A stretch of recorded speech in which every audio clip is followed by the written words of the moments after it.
नमस्ते दोस्तों, मैं हूं सम्राट चौधरी और आप देख रहे हैं मेरे चैनल इंडी वर्ल्ड एंटरटेनमेंट को।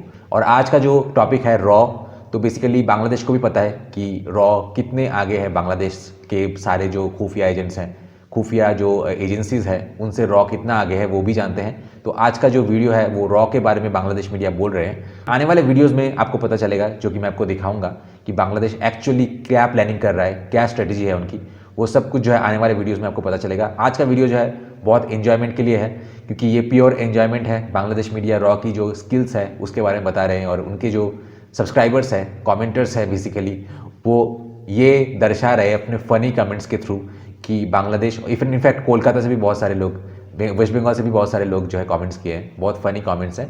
तो वहाँ पे ज़ोरदार जो है ये आलोचना चल रही है कि रॉ बांग्लादेश से कितना आगे है, बांग्लादेश को बेसिकली उंगलियों पे नचा सकते हैं। इसके बारे में डिस्कशन चल रहा है कमेंट सेक्शन में, तो उसको फाइंड आउट करते हैं। बहुत फनी कमेंट सेक्शन है, so don't miss the comment section of the video. So let's start the video.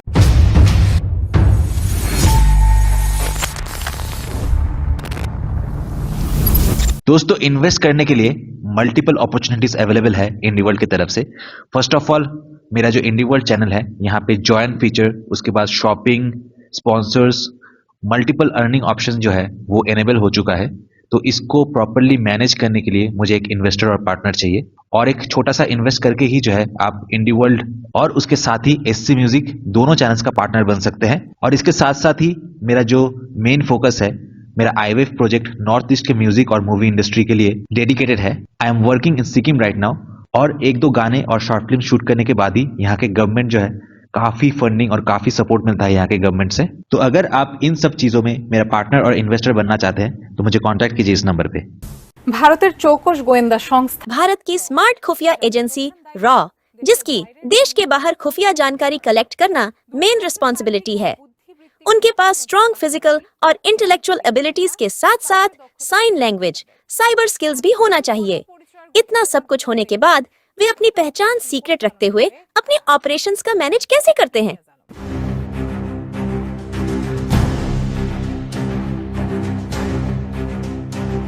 Bharat 1965 में भारत और पाकिस्तान के बीच 22 दिनों तक युद्ध हुआ था। उस युद्ध में भारत आगे था, लेकिन लैक ऑफ इंटेलिजेंस के कारण जीत नहीं सका। हथियारों की कमी के कारण पाकिस्तान के पास युद्ध जारी रखने की क्षमता नहीं थी। But without knowing that information, दोनों देशों के बीच सीज फायर की घोषणा कर दी गई। तब ये निर्णय लिया गया कि भारत को इनकॉम्पिटेंट इंटेलिजेंस ब्रांच या आईबी पर भरोसा करने के बजाय एक नई खुफिया agency, research and analysis wing या रॉ की स्थापना करनी चाहिए, जिसके पास देश के बाहर खुफिया जानकारी इकट्ठा करने की जिम्मेदारी होगी। 1900 रॉ की स्थापना 21 सितंबर 1968 को हुई थी। रमेश्वर नाथ काओ को संगठन का पहला प्रमुख नियुक्त किया गया और शंकरन नायर दूसरे अधिकारी बने। इन दो लोगों के अलावा इंटेलिजेंस ब्यूरो या आईबी से 250 लोगों को रिसर्च एंड एनालिसिस विंग में स्थानांतरित कर दिया गया। शुरुआत में परिचित लोगों के माध्यम से रॉ एजेंटों की रिक्रूटमेंट बहुत धीमी थी, लेकिन 1973 के बाद डायरेक्ट रिक्रूटमेंट की प्रक्रिया बदल गई। डायरेक्टली अपॉइंटेड ऑफिसर्स के लिए टफ कंपटीशन शुरू हो गई। उन्हें कई टेस्ट स्टेप्स से गुजरना कंपलसरी है। नितिन गोखले ने अपनी आर.एन. काओ स्पाई मास्टर बुक में लिखा है कि पहले वहां एक साइकोमेट्रिक टेस्ट देना होता था। कैंडिडेट्स को सुबह 3 बजे एक जगह आने को कहा गया। वहां पहुंचकर उन्हें एक ऑब्जेक्टिव टाइप टेस्ट देनी पड़ी। इसके बाद टेस्ट में पास होने वालों का इंटरव्यू लिया गया। इंटरव्यू को जॉइंट सेक्रेटरी रैंक के एक ऑफिसर द्वारा कंडक्टेड किया जाता था। हालांकि अब 95% से अधिक कर्मियों को भारतीय पुलिस या आईपीएस से चुना जाता है, और कुछ ऑफिसर्स को इकोनॉमिक इंटेलिजेंस इकट्ठा करने के लिए कस्टम्स और इनकम टैक्स डिपार्टमेंट से भी रिक्रूटेड किया जाता है। रॉ ऑफिसर्स की ट्रेनिंग कैसी होती है? जासूसों को फिजिकल कैपेबिलिटीज के अलावा linguistic, economic, cyber, scientific fields में भी स्पेशल एक्सपर्ट होना चाहिए। उन्हें इंटेलिजेंस गैदरिंग के लिए बेसिक ट्रेनिंग दिया जाता है। उस समय उन्हें कोई विदेशी भाषा सीखनी होती है। बेसिक ट्रेनिंग के बाद उन्हें फील्ड इंटेलिजेंस ब्यूरो में बुलाया जाता है, जहां उन्हें एक्सट्रीम विंटर में अपना काम कैसे करना है ये सिखाया जाता है। उन्हें ट्रेन किया जाता है कि दूसरे देश में कैसे घुसपैठ करनी है, पकड़े जाने से कैसे बचना है, सवालों का जवाब कैसे देना है, या किसी नए व्यक्ति से कैसे संपर्क बनाना है। सेल्फ डिफेंस के लिए जासूसों को एक special type of martial art का ट्रेनिंग दिया जाता है जिसे इजरायली कॉप माजा कहा जाता है। रॉ के स्पेशल सेक्रेटरी पद से रिटायर हुए राणा बनर्जी ने कहा कि रॉ में डेड लेटर बॉक्स का भी प्रेवलेंट था। ये एक पेड़ के नीचे कागज का एक टुकड़ा रखने जैसा है। वो कागज कोई और उठा लेगा। कागज रखने और ले जाने के बीच वहां कुछ संकेत छोड़ने पड़ते हैं। वहां रॉ ऑफिशियल्स की साइन लैंग्वेज भी लिखी होती है। র কর্মকর্তাদের বিশ্বের প্রায় সব दुनिया के लगभग सभी देश विदेशों में अपने दूतावासों को जासूसी के केंद्र के रूप में इस्तेमाल करते हैं। रॉ भी इसका एक्सेप्शन नहीं है।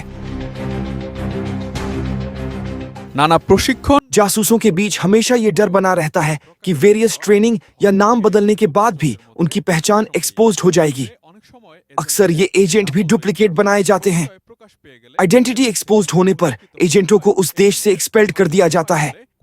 भाग्य के साथ वे डिप्लोमेटिक प्रोटोकॉल के माध्यम से अपने देश लौट सकते हैं। रॉ की मुख्य प्रतिद्वंद्वी पाकिस्तान की आईएसआई है। आईएसआई का इतिहास राव के इतिहास से भी काफी पुराना है। आईएसआई की स्थापना 1948 में ब्रिटिश सेना की एक Australian officer major general Walter Joseph ने की थी। Imtiaz Alam, desk report, ATN news.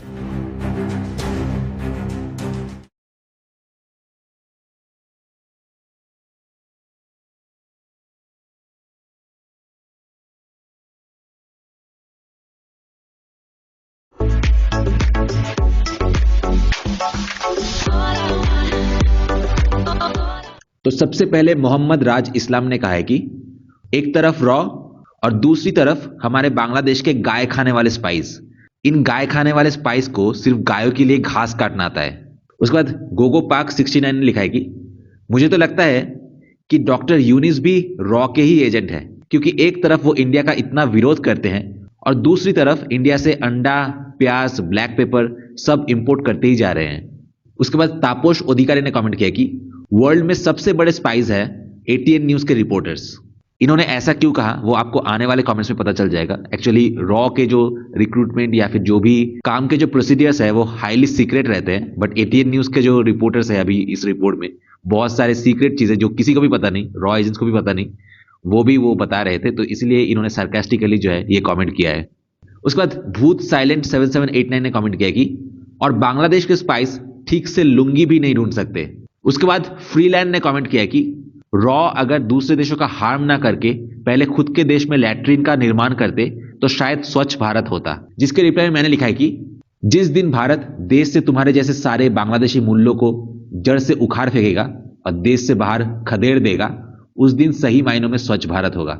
उसके बाद मोहम्मद इब्राहिम हुसैन ने लिखा है कि बांग्लादेश के लैट्रिन के रास्ते से निकलने वाले सैनिक रॉ से भी ज्यादा शक्तिशाली है। उसके बाद पारोमिता दत्तो ने लिखा है कि बांग्लादेश मीडिया से पहली बार जानने को मिला कि 1965 की जो जंग है वो इंडिया पाकिस्तान से हार गया था, गूगल में जो मैं आज तक ढूंढ नहीं पाई। उसके बाद इत्समा शवाजात ने कमेंट किया कि हमारे बांग्लादेश में भी खतरनाक स्पाइस है।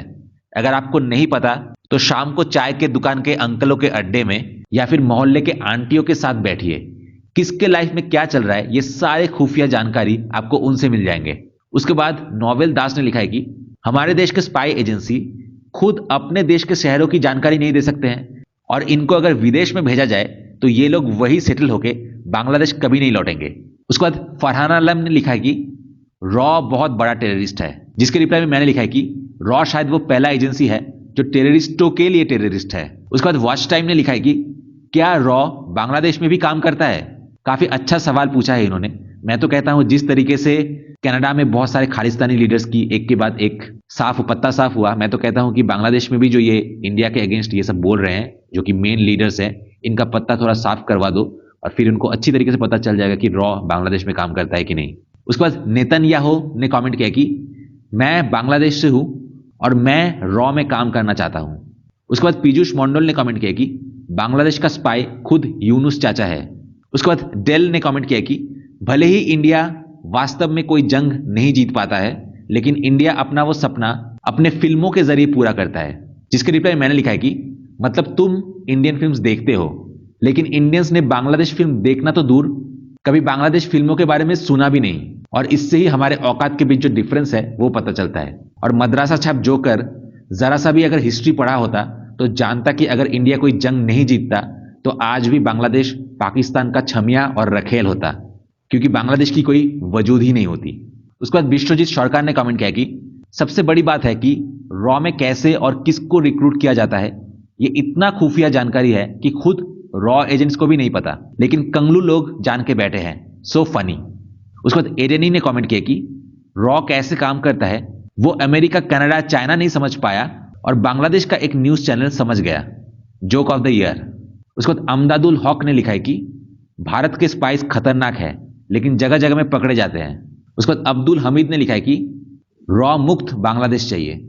उसके बाद नजमुल रॉनी खान ने लिखा है कि इस देश में हिंदू लोग ही रॉ एजेंट है। हिंदूज के बीच मैंने हमेशा ही बांग्लादेश से ज्यादा इंडिया के लिए हमदर्दी और प्यार देखा है, और इंडिया में बहुत सारे मुस्लिम्स जो है वो बांग्लादेश और पाकिस्तान को सपोर्ट करते हैं। इनफैक्ट मैं आपको बता नहीं सकता कि कितने सारे बांग्लादेश वीडियो के कमेंट सेक्शन में मैं देख रहा हूं, लिखा है कि इंडिया के 30 करोड़ मुसलमान तुम लोगों के साथ है, इंडिया को तोड़ दो, इंडिया के अगेंस्ट एक्शन लो।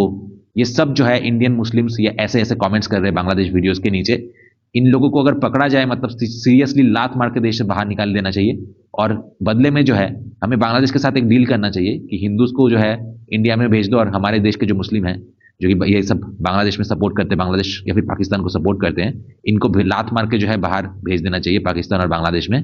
लेकिन प्रॉब्लम यह है कि पाकिस्तान और बांग्लादेश के जो हिंदूज हैं वो खुशी खुशी इंडिया में आना चाहेंगे और पूरी तरीके से खुल के जो है इंडिया में आने की अपनी डिजायर, अपने इंटरेस्ट को जो है एक्सप्रेस करेंगे। लेकिन हमारे देश के जो मुस्लिम है, ये जो बांग्लादेश वीडियोस के नीचे कमेंट्स कर रहे हैं, ये लोग खाते तो इंडिया के हैं, लेकिन जब उनको चांस मिलेगा इंडिया को हार्म करने के लिए, ये बेसिकली जिस थाले में खाते हैं उसी थाले में छेद करने वाले पब्लिक है। बांग्लादेश या फिर पाकिस्तान के हिंदूज जो है वो हमेशा से ही इंडिया को अपने इंडिया में आने के लिए अपना डिजायर जो है वो एक्सप्रेस करते हैं, लेकिन कभी भी पाकिस्तान या फिर बांग्लादेश को अटैक करके तोड़ने की बात उन्होंने नहीं की है, और यही पे डिफरेंस है। लेकिन यहाँ के जो मुस्लिम्स हैं वो हमेशा ही इंडिया के अगेंस्ट काम करते हैं। तो बेस्ट होगा कि पाकिस्तान और बांग्लादेश से एक डील करे कि पाकिस्तान और बांग्लादेश के हिंदूज जो है इंडिया में भेज दो और यहाँ के इंडिया के मुस्लिम जो है इनको पाकिस्तान और बांग्लादेश भेज दो। तो दोस्तों कमेंट का सिलसिला यहीं पे खत्म करूंगा। मिलते हैं आपसे नेक्स्ट वीडियो में। Till then good bye.